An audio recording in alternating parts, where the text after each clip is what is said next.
Kodama manga. Since ancient times, the Japanese have admired and respected their eldest trees. That may sound silly to you, but many believe their tree trunks are home to loving spirits with great power to do good. The air they breathe and the rainwater they drink had become increasingly polluted, and many of the mightiest have grown weak and frail. So the Council of Elders made up the oldest and wisest trees, put their thoughts to a vote. They decided that the mightiest would leave their forest and transform themselves into humans. They would use their incredible powers to convince the world to stop harming them. Welcome to the exciting world of Kodama, where legendary spirits are born from trees. Meet the first of our peaceful spirits and let the adventure begin. So I saw these dolls. They're so cute. But no one really talks about them other than that they were at the dollar store. And I saw reviews on how the dolls actually look. They're cheap little dolls. They are very cute. This is the one I'm dressed as. And they have a backstory as we read, and they even have names. This one is Akko.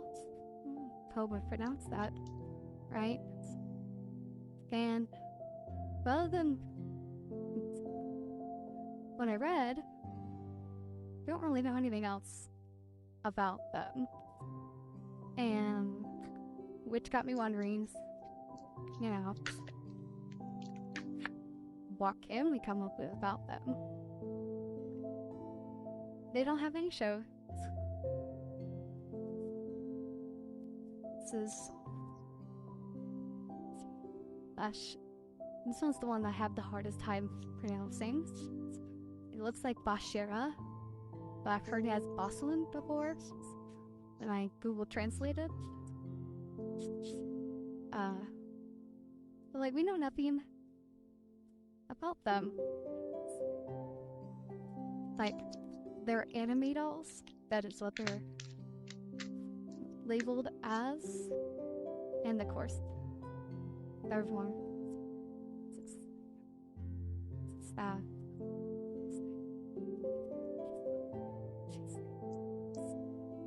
Little staff.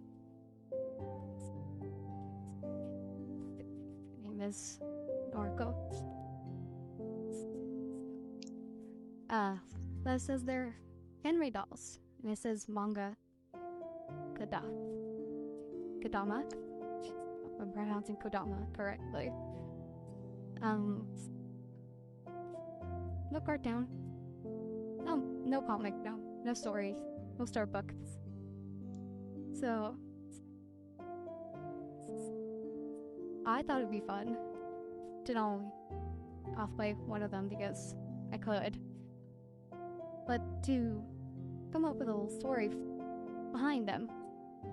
So I wrote down some notes on what each of them gives just vibes to.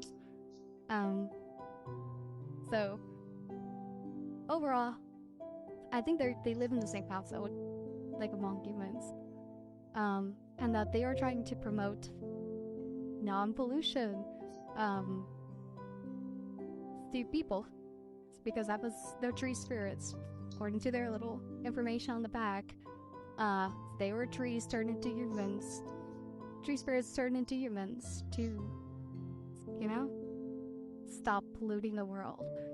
So, Akko here, I think, is the more mature one of the three. I do think they live in a house. Maybe they're trying to be some type of family. I don't know. My thought is always sisters, but you do you. So Akko, I think, is the more mature one, and probably does some type of activism, because she comes with a little bag. And remember, they also have magic.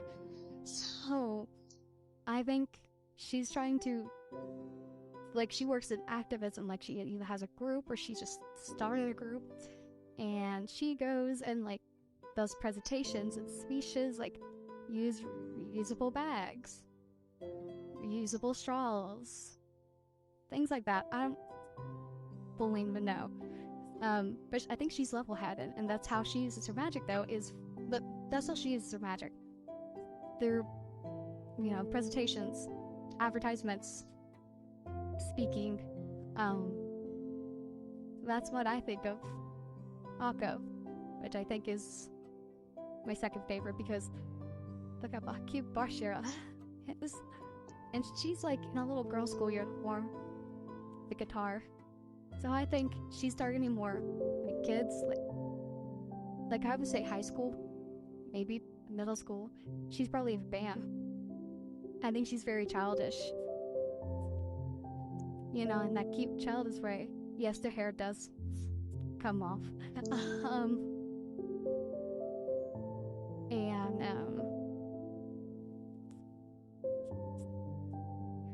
So I think she uses her magic for her music, singing, guitar, I don't know.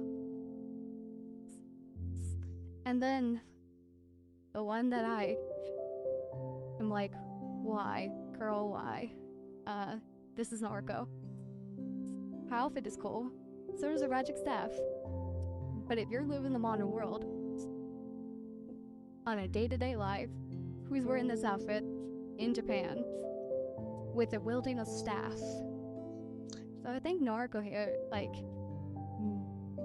cannot fit in with humans. Like, she has a tough time fitting in with humans. Everyone thinks she's probably crazy. Look at her hair. Poor hair. Doesn't fit her head. I think she's a think for, I think she's an action first, think second type of person. Like, she'd probably get into the fights.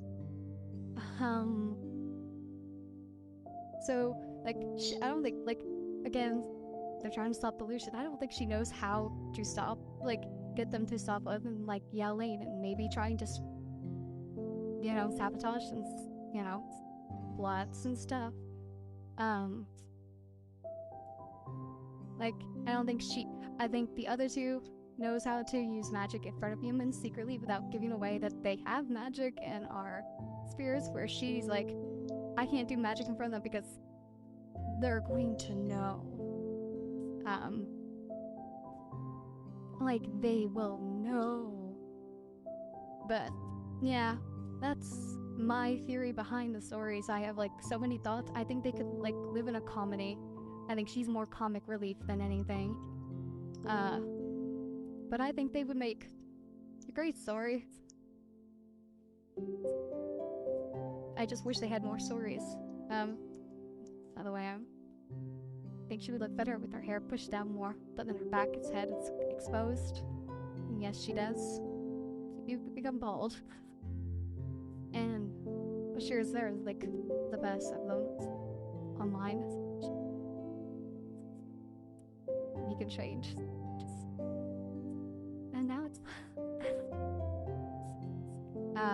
they're cheap little dolls. I would like to see them actually have some kind of story, even if it's just a cheap gimmick, little comic type thing, or more than just a little blurb telling their backstory. I would actually know who these characters are. I tried looking them up, and other than popping up the dolls and some reviews,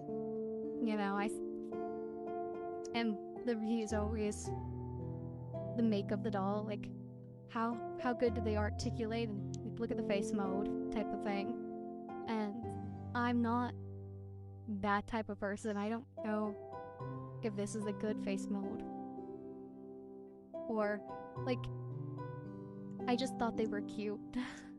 I saw them advertise. I saw somebody's while they were shopping in the store, somewhere on TikTok or something, talking about look at these little anime dolls. What is this? And I said I want those. And then I found them, and I was I bought them. And I love these because they, like I said, they don't really have a story behind them other than for the little blurb. And so decided to cosplay one of them and talk about them.